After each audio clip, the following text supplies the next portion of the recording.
This is Nightly Business Report with Tyler Matheson and Susie Guerin. New kid in town, and traders couldn't get enough of him. Jack Ma brings his Alibaba to a mobbed market. It's a smashing debut for the biggest initial stock offering ever. But should you buy the shares now? Get in line. People across the country waited for hours, even days, with a singular goal: to buy the new iPhone. Today, they could and did. And power sharing. Can two people, both with the title co-CEO, successfully run a company together? The answer might surprise you. We have all that and more tonight on Nightly Business Report for Friday, September 19th. Good evening, everyone, and welcome. On a day that saw the Dow rise to a new all-time closing high, there seemed to be only one stock that everyone on Wall Street was talking about today. Its name, Alibaba, and its triumphant initial public stock offering managed to live up to all the hype, creating a seldom-seen mob of traders jockeying around the post, where shares finally began trading on the New York Stock Exchange just before noon. Alibaba's IPO was one for the record books, bigger than any offering that came before it. Shares of the online shopping powerhouse blew right past the opening share price set Thursday night and ended up putting a value on the company of roughly $240 billion. That's more than another tech giant and top U.S. competitor, Amazon. It's more than eBay, more even than Facebook, and just a smidge below Walmart. By the closing bell, Alibaba's shares were 38% higher. They rocketed to nearly $94 a piece. Kayla Tausche walks us through the company's blowout debut on the NYSE. Alibaba is off and running. The Chinese e-commerce giant soaring above $90 in its debut after pricing Thursday at $68 a share. A company founded in the apartment of entrepreneur Jack Ma in 1999 with just a dozen partners, now responsible for 80% of China's e-commerce and valued today by the public market in the United States at $240 billion. Alibaba's business model is often described as a mashup between Amazon and eBay, but it's now a formidable challenge to tech companies here in the U.S. It's bigger than Disney, IBM, and JP Morgan Chase. But Ma said he draws inspiration from another U.S. corporation. We hope in the next 15 years, the world changed because of us. We want to be bigger than Walmart. We want to be bigger. It's not with the size. We want to learn from Walmart. They changed the business last century. They strengthened the B2C.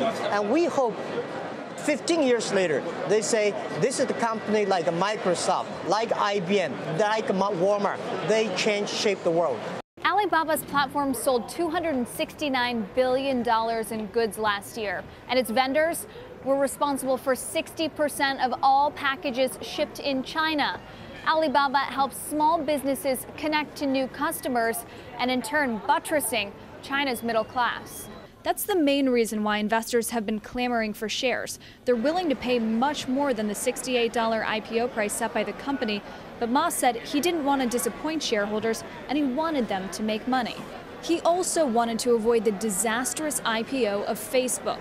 The New York Stock Exchange instead taking 2 hours after the open to carefully match buyers and sellers, debuting Baba in an open described as textbook and seamless at $92.70 a share, and formally minting Hangzhou's Jack Ma as the richest man in mainland China.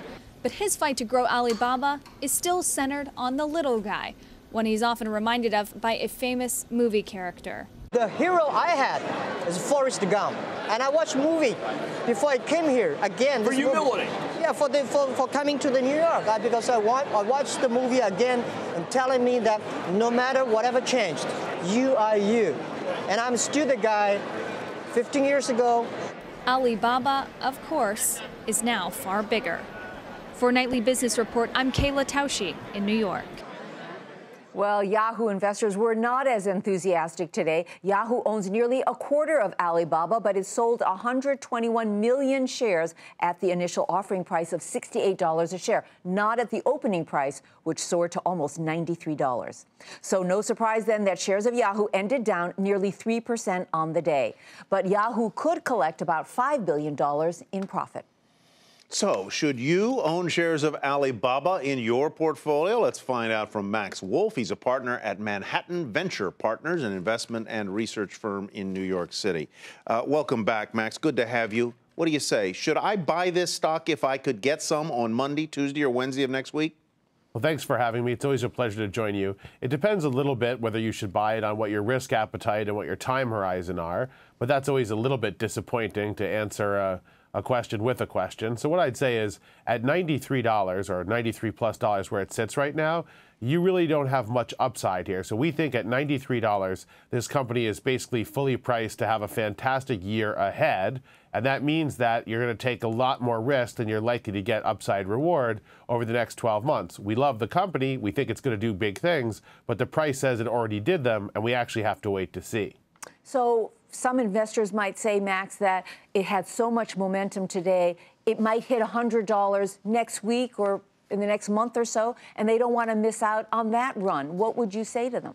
I'd say they very well could be right. There's something called the FOMO factor. We call it the FOMO factor in this business, fear of missing out. I would say the following. You have to always be at least as frightened about getting into something that costs you money as you are about missing out, right? In other words, there's huge returns in the casino, but you don't go there and put the deed to your house on the roulette wheel, even though you know that by not doing that, you'll never get 36 to 1. What you're really hoping to make sure you don't do is lose your house. So, Max, what I'm hearing you say is no, for most investors, it is not a good buy at the price. It's selling at something like 20 times sales, if the numbers on sales can be believed.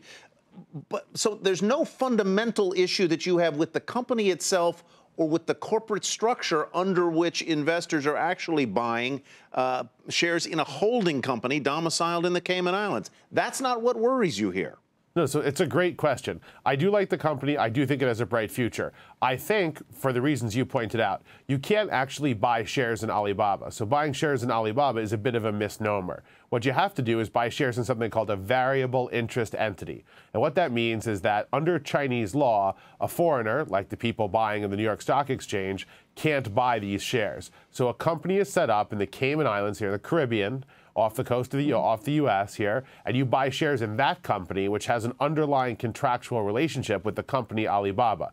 I do think that's probably okay. We've seen it done about 100 times. Only 2 of those 100 times have blown up.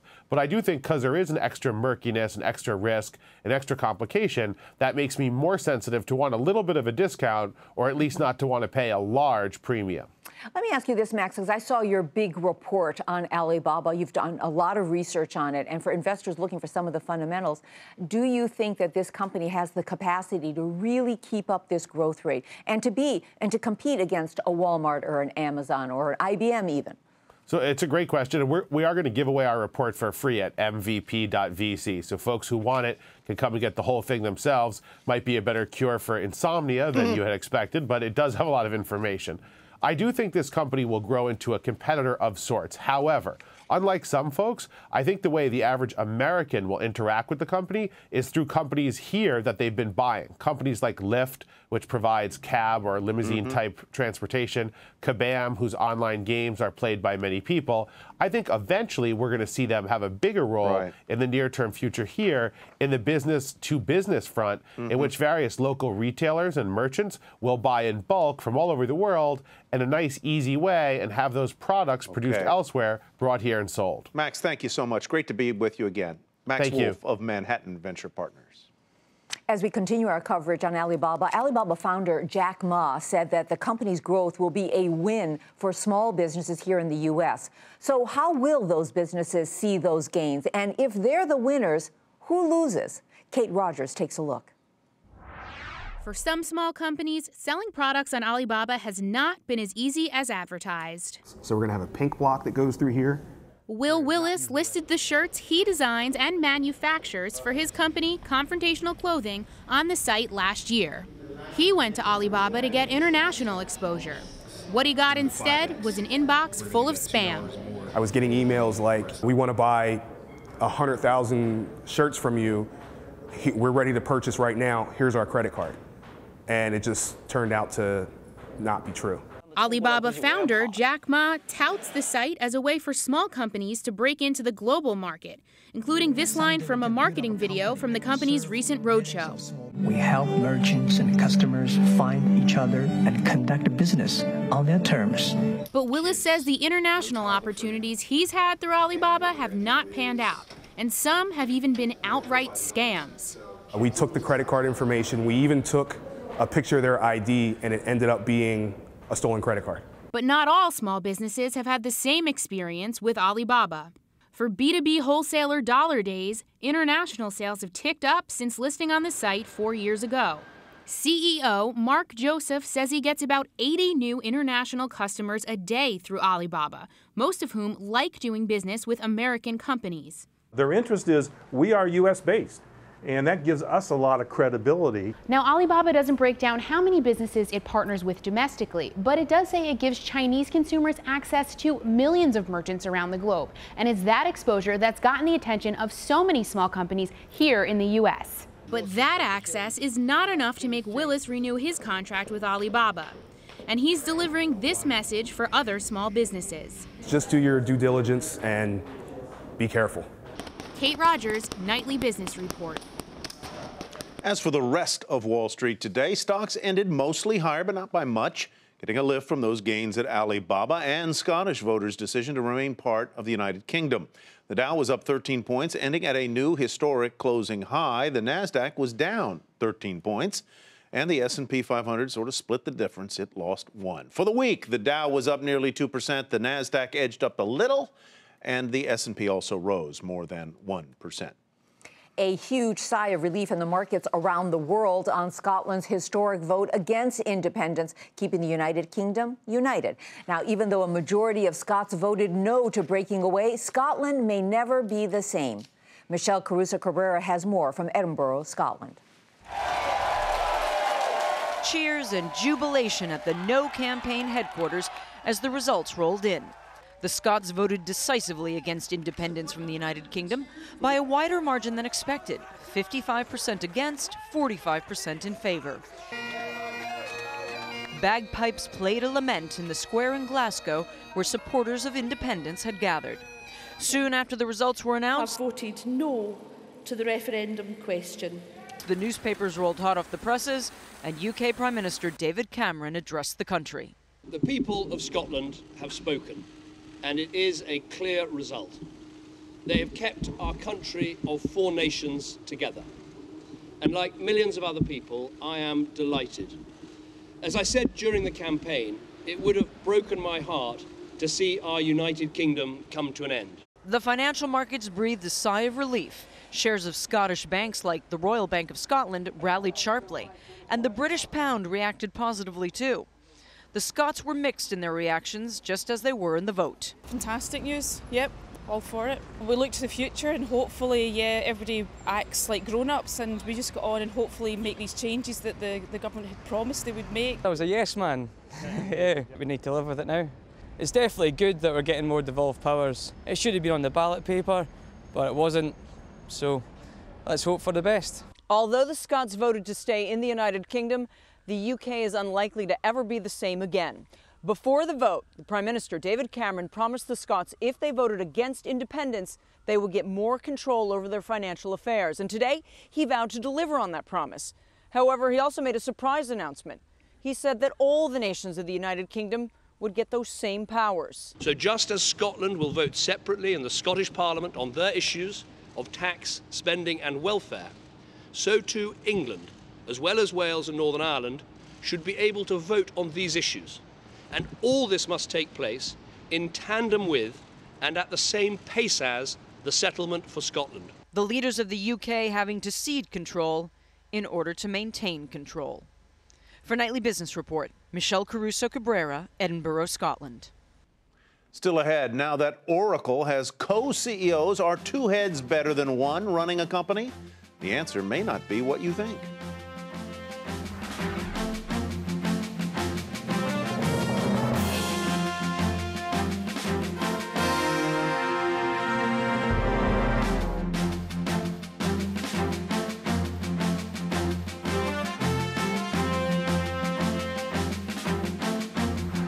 Mixed news about jobs. The Labor Department says 35 out of 50 states added more jobs in August, but the unemployment rate rose in 24 states that same month, with so many more Americans looking for work. Georgia reported the nation's highest jobless rate at 8.1%. The lowest, North Dakota, thanks to the state's energy boom, just 2.8%. Investors are trying to figure out what the new management changes at Oracle mean for the software giant. As we reported last night, Oracle co-founder Larry Ellison is stepping down as CEO, but he's staying on as executive chairman and chief technology officer. Also, the firm named two of Ellison's lieutenants to share the role of CEO. So, can two heads be better than one when it comes to running a company? Mary Thompson has our story. After 37 years in the pilot seat, Oracle CEO Larry Ellison will be replaced not by one, but by two of his wingmen. This is a very unstable management arrangement. Co-CEOs are rare in corporate America, and if the arrangement works, experts say it's because the division of labor is clear. As co-presidents at Oracle, 52-year-old Safra Katz ran operations, legal, and finance, while 57-year-old Mark Hurd handled sales, service, and marketing.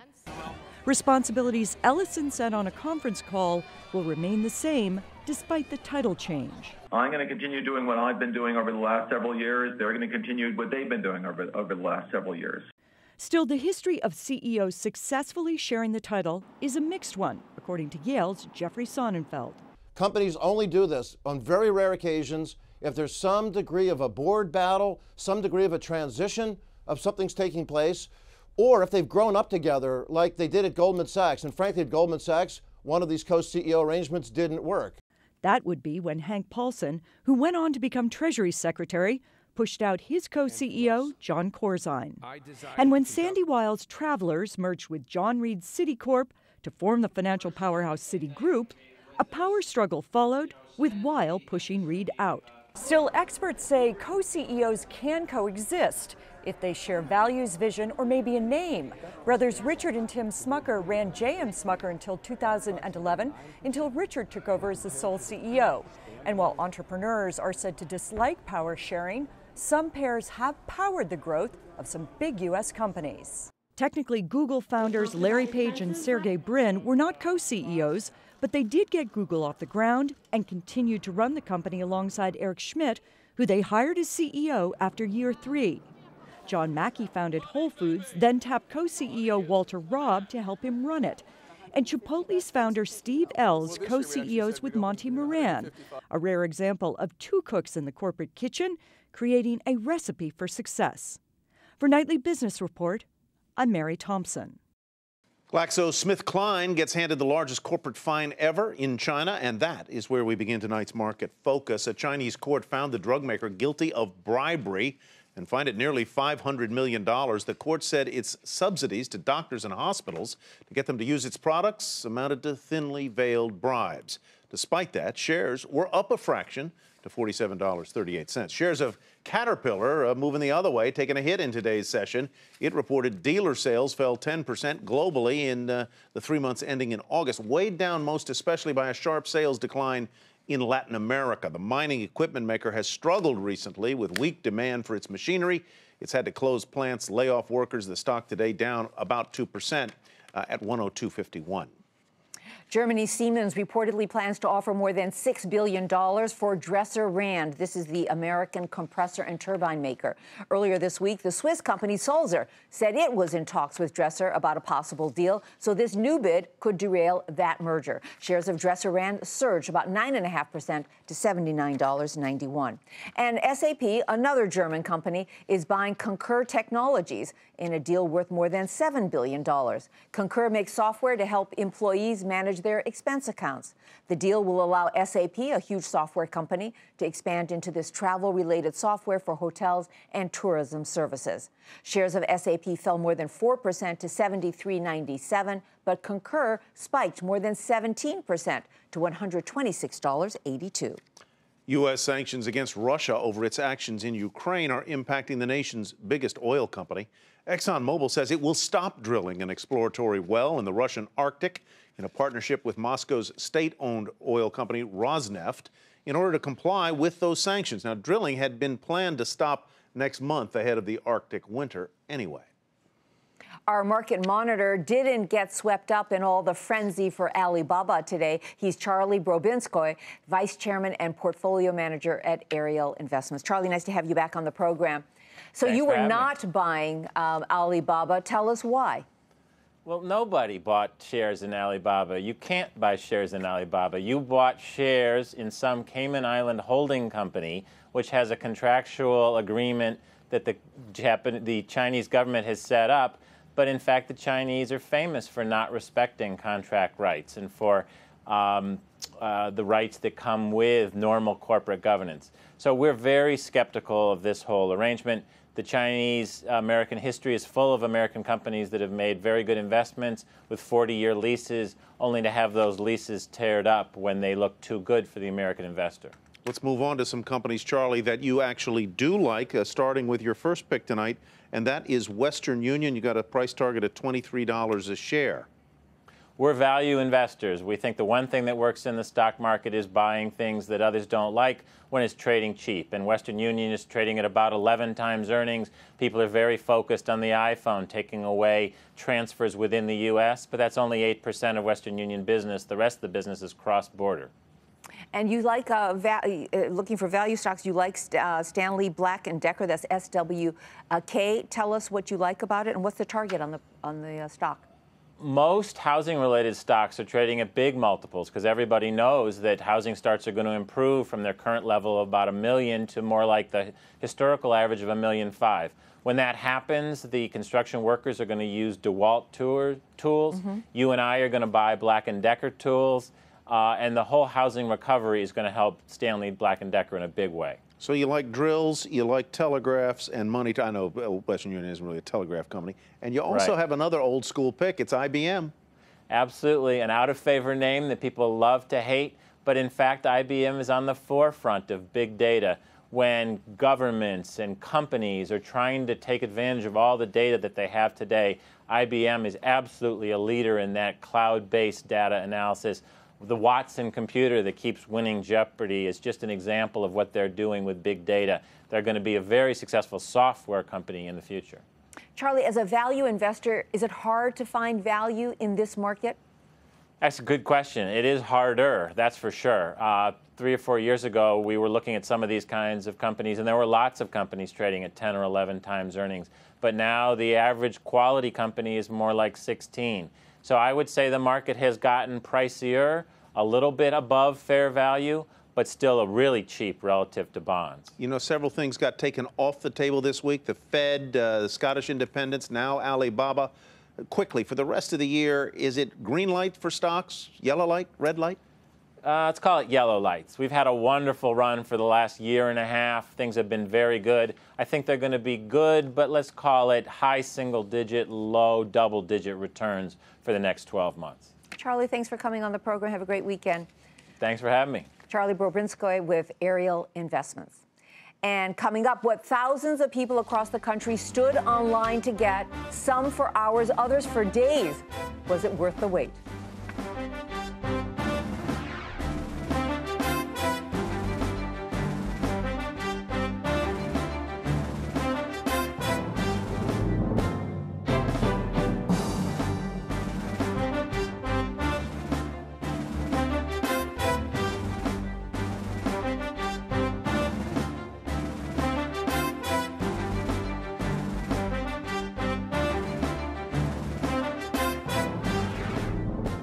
There's a brand new Cadillac in the works. General Motors says it'll begin building the all-new high-end luxury car next year at its Detroit area assembly plant, where it currently builds a hybrid electric Caddy and some other GM autos. GM says the new Cadillac will be a rear-wheel drive sedan. The new model's name, well, that's still a secret under the hood. And finally tonight, Apple fans came out by the thousands today from coast to coast looking to get their hands on the all-new iPhone 6 and iPhone 6 Plus smartphones. Josh Lippman was right in the middle of all the excitement and has more on Apple's big day. From New York City to Chicago to Palo Alto, California, At 8 a.m. local time, the wait was over, and the iPhone 6 and 6 Plus went on sale. More than 4,000 people gathered outside Apple's New York City stores. The lines at the flagship location on 5th Avenue stretched 10 city blocks. Some had even been there since Labor Day. And companies like McDonald's were cashing in on free publicity, handing out sliced apples to weary iPhone groupies. But the biggest winners were folks like Andreas Gibson. This is 10 times crazier than it was last year. It's been kind of fun.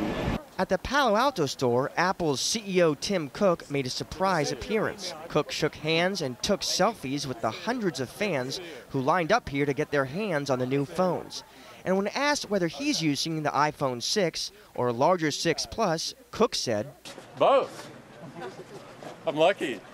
Now, demand is strong for these new iPhones. Apple says pre-orders reached 4 million in just 24 hours. And analysts at RBC say Apple could sell 10 million iPhones just this weekend. Josh Lipton, Nightly Business Report, Palo Alto, California. Well, you know, Tyler, I got my iPhone, but I did it, I pre-ordered. I was one of those 4 million. You have it now, or it's on the way? I should be getting it in a few weeks, but I'm glad I didn't stand in that line. And I'm an Android guy, so. That's Nightly Business Report for tonight. Have a great weekend. I'm Susie Garrow. And I'm Tyler Mathison. Thanks for watching. Do have a great weekend. We'll hope to see you right back here on Monday.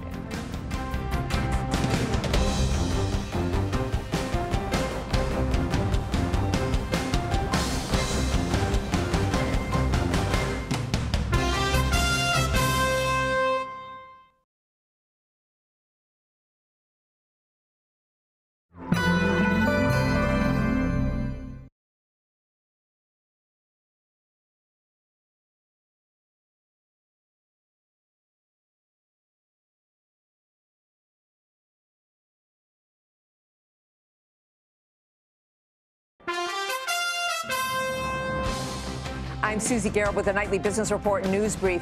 There seemed to be only one stock that everyone on Wall Street was talking about today, Alibaba.